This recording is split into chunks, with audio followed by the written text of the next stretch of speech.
In today's video, I'll have a closer look at one of the most advanced BFS reels from Loongze. It has digital braking system inside, and also it will be one of the smallest BFS reels available to date. I guess before talking about the reel itself, I will talk about what you are getting when you are buying this reel. So, first of all, you are getting a box, or the reel comes in this nice hard case shell. So it's zipped, it has a little handle, and inside you are getting a bag, or the reel comes in the bag, it's padded, and also you are getting a charger. So charger is pretty cool one, it has its own battery, and yeah, actually let me quickly show you how to operate it, just in case if you would need it, but most likely you won't, because this reel charges itself on every cast. So you might need the charger if you will leave the reel, for months after you used it heavily, like clicked buttons, connected to a phone and did not cast really. Anyway, so you just attach the side plate into the charger. Here we go. It needed a long press. As far as I can tell, that's the charge 88 currently of the charger itself. 88% that is, and you will hear a little buzz, meaning that the charger is working and charging the braking hub. And you will see that sometimes it actually moves a little bit. As they say, almost certainly you won't need it, because the manufacturer, that is Loongze, saying that you can leave the reel for months and months without using it. The battery and the hub itself should be just fine. Anyway, this is how you use a charger. Alright, now let's talk about the reel itself. And you can get this reel in a few different colors, like gold, silver, gunmetal gray, and black in this case. It looks amazing in black.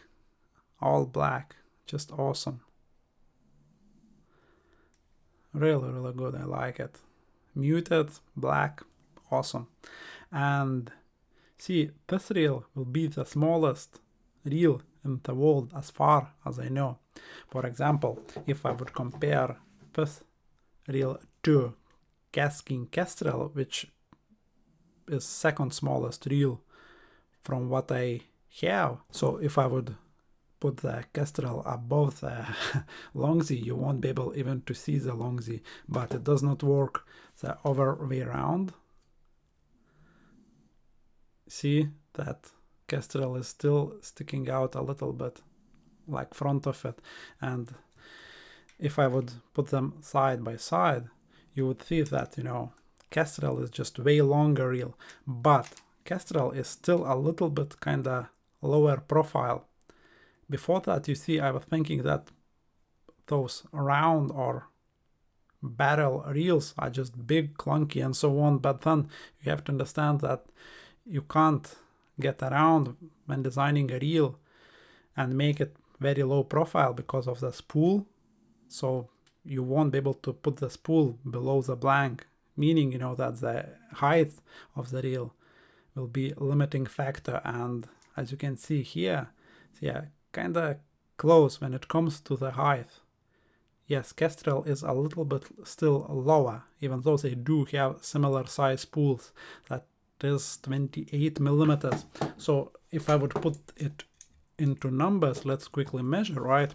So Kestrel is 37 mils tall, and this one is 42. Let's round it to 42. So, as I say, Kestrel is a little bit lower profile, but when it comes to the length, that's completely different story. So Kestrel is 70. Let's round it to 72, and this one is 60. let's round it to 60. So if I would kind of say how many percent or calculate how many percent, it would be, so 12 was a difference, and 60, 12 divided by 60, it would be, if I'm not mistaken, 20% exactly smaller or shorter this reel is. And why it's important, you would ask. You see, when you add a reel onto the rod, actually I can do it really quickly. At least how I like to fish BFS reels. I like to have one of my fingers above the reel. See, I put this spike here, and I like to have one of my fingers just here, and I hold my reels just like that. And reel being shorter means that, you know, I have way better hold here. And you see this reel is just super small, it just disappears in my palm. And now let's investigate how sturdy the reel itself is. Let's have a look at all the moving parts, as always. So let's start with the knobs and inspect that gap between the knob and the handle.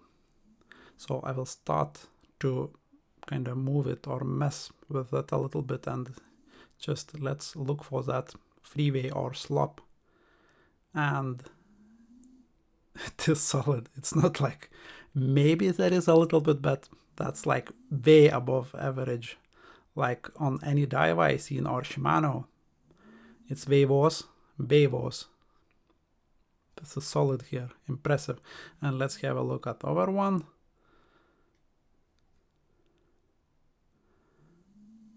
Same deal.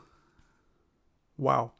Okay, now let's have a look at that in and out movement, because most bait casters will possess some movement, you know, in here. So I'll grab onto the spool and onto the frame, and will try to yank the handle out, you know, and again observe that gap, if it's moving or not.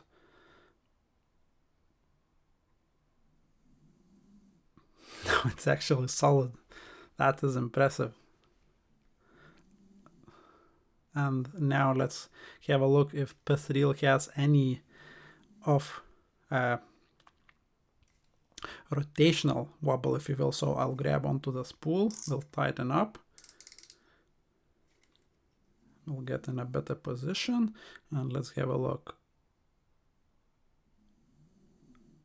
Nope, solid.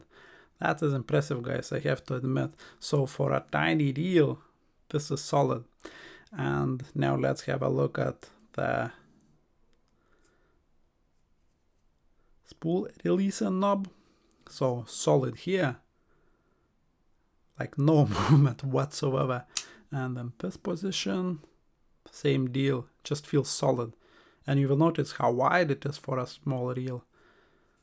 Very, you know, wide, a lot of area to put your thumb on. Another moving part will be the spool tension knob or wheel. So this part. So let's have a look how this looks like. It's very well dampened actually. It has O-ring, I am almost certain. It has some clicks and it feels solid. Clicks are very, very muted though. Now the dragster, right? It has clicks, way louder.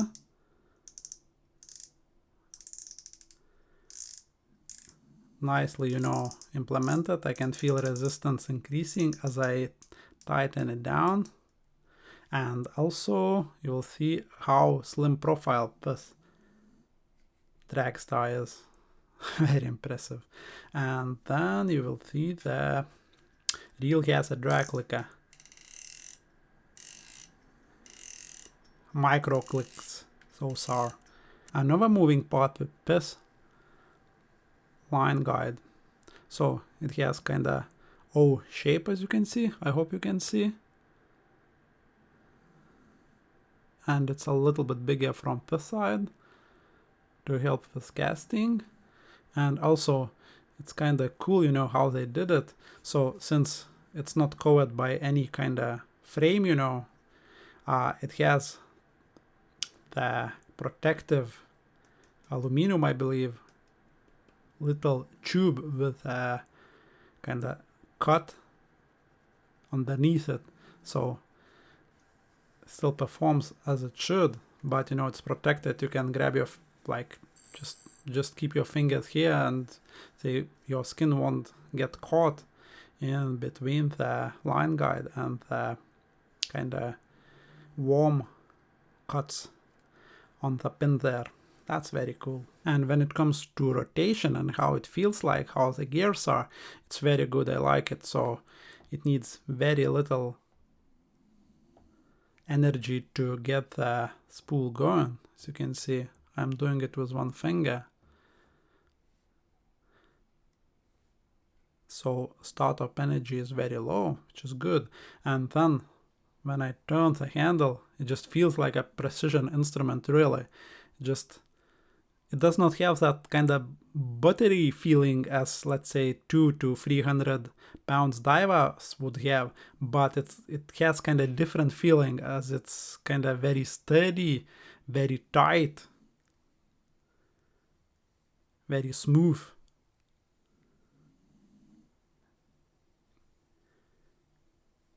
Gears inside of this tiny reel. So yeah, all in all, little tank this reel is. Everything that I can see is metal. That's metal, frame is metal, side plates are metal, handle metal, knobs metal. I mean, this is insane. And you see, this reel is kinda, or the frame is not kinda usual molded design. They are saying it's CNC. Basically what it means that the reel or the frame started as a one chunk of aluminum in this case, and then they used computer kinda assisted drilling and, you know, etching and so on to get the shape. And you actually can see tiny little grooves. Probably won't be able to see, but there are some tiny little grooves, you know, visible, meaning, you know, that this reel is a CNC machined thing and not molded. Obviously, CNC kind of equipment is more difficult or more expensive, should I say, to make, and benefit is that it's, you know, it's just more sturdy, and this one is just like, there is no kind of movement whatsoever. It's just like, as they say, just one solid piece of metal. Okay, I talked about this reel as really a standard reel, but this one goes way beyond it. You see, this reel has electronics in it, so I can turn it on by clicking this button. Now, as you can see, it's not kind of illuminated, if you will. Now it started flashing blue every couple of seconds. So, but before diving into the braking system itself, let's quickly just take a weight of the reel itself, and let's see how light it is, even though it's all metal construction. Here we go, 142 grams. If I remember correctly, this is exactly the weight as per declared in the specifications. You know, that's very, very good to see when weights do match exactly, you know. So now I will remove the spool, and you do it by twisting the side plate. Since it's round, it's just a screw, you know, and you will see there is an arrow telling you which direction to go when unscrewing it. So if you will get over side handle version, you will have to check the arrows there. So I just unscrewed it, and that's a business. And if you can imagine, this has battery, this has Bluetooth module, this has all the electronics needed to calculate the braking and plenty other functions. This is incredible, and this block is waterproof. They are saying that you can fish it actually in salt water too, but if you will do that, then you will need to wash gears if submerged, as you would on any other, you know, reel really. But this block is waterproof, they are saying. Okay, now let's have a look how heavy this spool is. It's not super light, I would say maybe 9 grams it will be, maybe more. Oh no, 8 grams.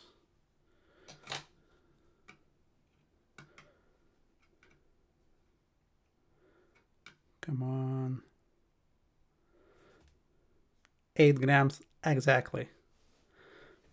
This is very good, you know, with these fancy brakes. I'm certain it will be able to cast like 1 gram comfortably with the right rod. And you know, it's a cool little spool. It has a little bit, or is a little bit deeper, meaning that, you know, you can put like go 0.4 or even 6, I would say, go 0.6, 100 meters, you know, 80 meters, definitely. So that's cool. And it has an element to work in conjunction with digital or electronic brakes. Okay, we took the weights. Now let's have a closer look how to use all this together. So this goes back, and remember, when screwing this one down, don't use too much force because it does not have any, you know, like kind of grooves, anything like that. If you will tighten it too much, it will be difficult to undo it if you will need it. So just, you know, use 2 fingers, I would say, to tighten it up, and when you will need to undo it, you use 3 fingers. It will be always, you know, easy. So yeah, that's a reel in a nutshell. Now let's dig into the braking system. I will only cover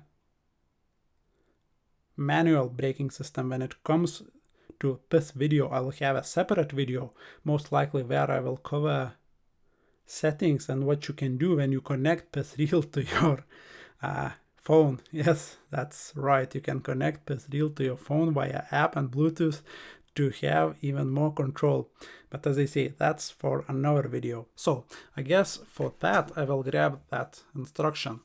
And also remember, if LED is not flashing, means that the reel is not turned on, or the braking system is not turned on, and you really won't be able to cast very far.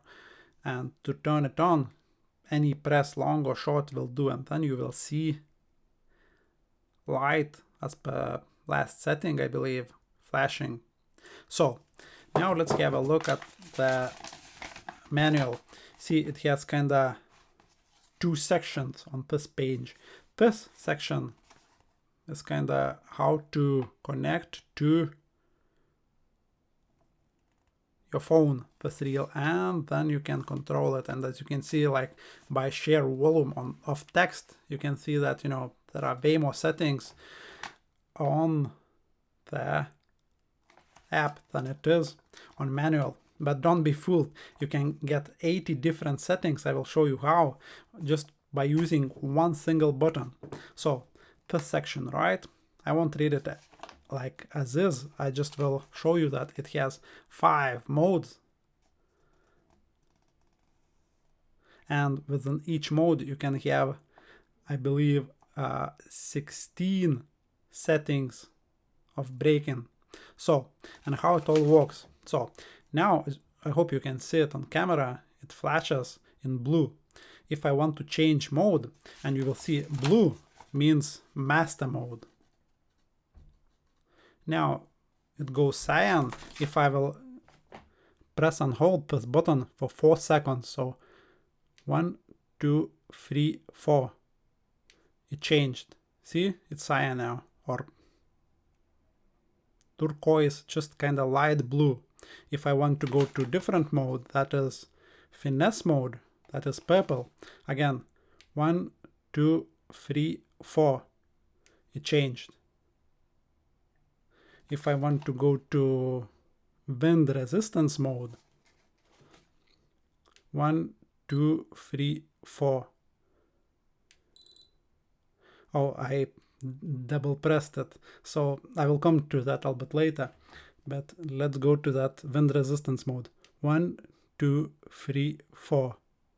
Boom, it changed. It says it should be yellow, but it's kind of light green, I would say, in my eyes. And beginner mode is red. 1, 2, 3, 4. Boom. Again, it's kind of light red in my eyes. So, and between every mode, as I said, you can have 16 settings. So let's say we want to go back to that blue mode, because you know that's a color that is not kind of close to anything else what we will use. So now we are in beginner mode, as in red. 1, 2, 3, 4. Boom, it's blue. Now within each mode, as I said, you can have 16 settings. You can have 4 kind of main settings, and as I say, you can have 4 settings within each of those 4 settings. If you would have, let's say, a dial, right, like with 4 settings, then you would have like 4 small within each, something like that. So I will explain how to get there. Okay, I will get this instruction out of the way just to have my desk cleaner. So to go into those 4 kind of main settings, all you do is just click the button and hold it for 2 seconds. As you can see, it's still in blue. We are in advanced mode or master mode. So 1, 2, you will hear the bleep and you will see a red LED going on. And it means that we went up 1 setting. Okay, 1, 2, 1, 2, 1, 2, and you will see that a red light is going brighter. Okay, 1, 2. Now we are at maximum. 1, 2. Yep, just went all the way to here and back. So this is how you change the main 4 settings, by holding the button for 2 seconds. Now, if we want to fine tune, right, so let's say we want to go somewhere, let's say 2 on the main and 2 on the intermediate settings. So now let's hold and see where we are. We are on the very, very dim red. Probably you won't be able even to see it on camera. So we are here. So 1, 2, we are in the mode. 1, 2, we are here. Perfect. And now if I want to go and change those intermediate settings, I press short, so under 2 seconds, so it will go green.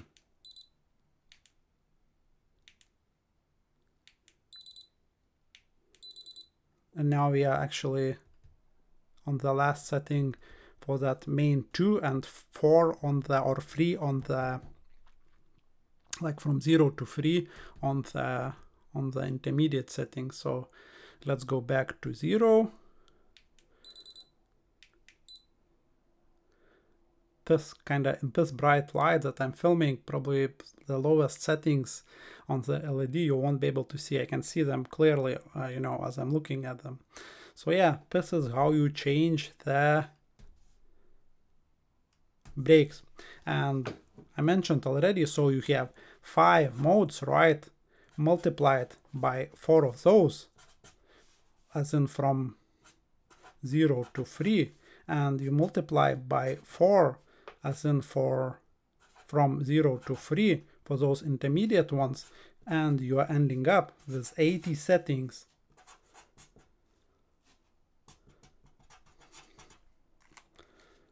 Or at least as far as I can understand it. So 80 settings without using any app. You know, that's more than you can get on most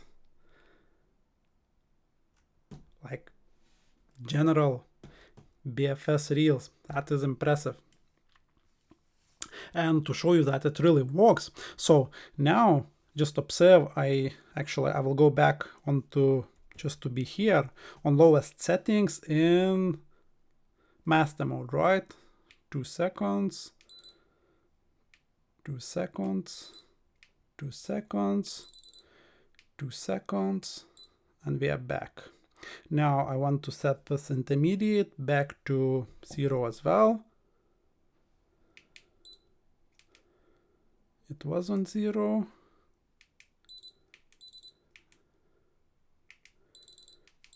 Just to be sure. And now just observe how long the spool will spin. Oh, and by the way, this reel has a sound when you cast out, but you can disable the sound or reduce it in the app. And you can do, in the app, many different things. You can tweak the lights, you can turn them off and so on. But as I say, there will be a separate video for that. So observe how the spool is behaving.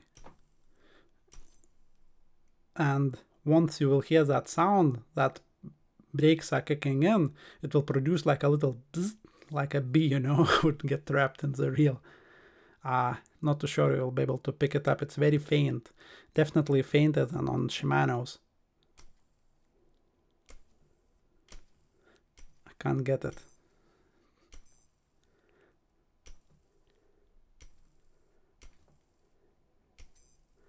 Yes, I did hear it. And what happens after that, sound like bzz, it slows down the spool, but the spool keeps on spinning because we are in a master mode, as in brakes are at the lowest. So now let's go all the way down to beginner mode and you will see what happened then. So 1, 2, 3, 4. 1, 2, 3, 4. Here we go. So now we are in beginner mode. And if I will try to spin the spool, you will see and you will hear that sound. Once you hear it, the spool will stop immediately almost. As you can clearly hear and see, when the brakes do kick in, it stops the spool almost immediately. So it means that beginner won't get into a trouble by having a big bird's nest. That's cool. So just to show you that, it's not only, LEDs and, sounds, it definitely works. Again, I will test it out once I am on the water, but so far it looks very, very impressive. Bottom line goes like this. In my opinion, and as far as I know, this will be the most advanced BFS reel available to date, mainly because of this fancy braking system. But not only that, actually that's the smallest BFS reel and it's put together very, very well. It's super tight, super smooth, has everything you would need. The only really thing I would say it lacks, I would add those modes, engrave them somewhere on here because it's not easy to remember kinda what modes or what colors or LEDs mean what. But again, you will learn it. I don't think that will be a problem. But other than that, I can easily recommend this reel. Yes, it's not cheap, but to get something that is, really cutting edge or next level when it comes to BFS reel technology, you have to pay extra. There is no way around it. But you are getting, as I say, very tight, very small, just a tank, modern tank, if you will, of a BFS reel with the coolest technology in it. And if you want to get it cheaper, you can do so by buying it from Needham's Tackle. And by using a coupon code, you will get a 10% off. I will leave all the details in the description below. If you are interested in this reel, check it out. But that's it. Thanks for watching and see you in the next one.